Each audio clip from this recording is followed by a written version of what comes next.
பிரச்சனைகளுடைய மையமாக நாம் பார்க்கிற விடயம் ஒரு சிஸ்டம் சேஞ்சை இந்த நாட்டில் உருவாக்க வேண்டும். நிர்வாக ரீதியான முறைமைகளில் மாற்றம் உருவாக்க வேண்டும்.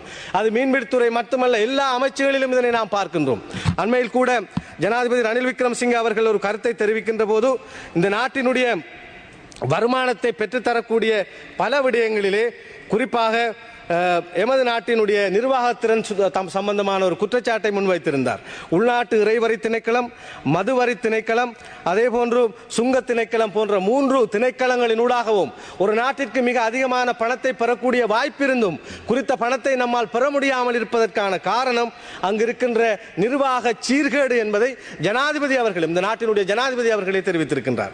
எனவே இந்த நாட்டிலே ஒரு இக்கட்டான சூழலிலே இந்த நாட்டை பொறுப்படுத்தி இந்த நாட்டை ஓரளவு நிம்மதியாக சுவாசிக்கக்கூடிய ஒரு நிலைக்கு கொண்டு வந்த ஜனாதிபதி அவர்களை நாம் பாராட்டுகின்றோம். அதே சமயத்தில் ஒட்டுமொத்தமாக இந்த நாட்டினுடைய பிரச்சினை, அதாவது நாங்கள் கடனாளியாக இருந்த இந்த தேசத்தை வளர்ச்சி அடைந்தவர்களாக கொண்டு வருவதிலே ஒட்டுமொத்தமாக தனிநபராக ஜனாதிபதிகளை சுமந்து செல்வார் என்று நாம் கற்பனை பண்ணுவோமாக இருந்தால் அது கேலிக்கூத்தாக மாறிவிடும். எனவே ஒவ்வொரு திணைக்களம், ஒவ்வொரு அமைச்சிலும் உள்ளவர்களுடைய பொறுப்பு இருக்கிறது இந்த நாட்டை முன்னேற்றுவதற்கு.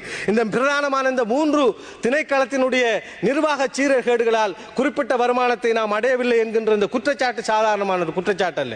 இதனை தொடர்ந்தும் குற்றச்சாட்டாக நாம் முன்வைக்கவும் முடியாது. அதனை நாம் மாற்றி அமைக்க வேண்டிய ஒரு தேவைப்பாடு நம்மிடம் இருக்கின்றது. அதனை எவ்வாறு மாற்றி அமைப்பது? இந்த நிர்வாக சீர்கேடுகள், ஊழல்கள் ஏற்படுகிற போது எப்படி நாம் அதனை அதற்கான தண்டனைகள் கொடுப்பது என்பதிலே கட்சிகளை மறந்து இங்குள்ளவர்கள் அனைவரும் ஒன்றுபட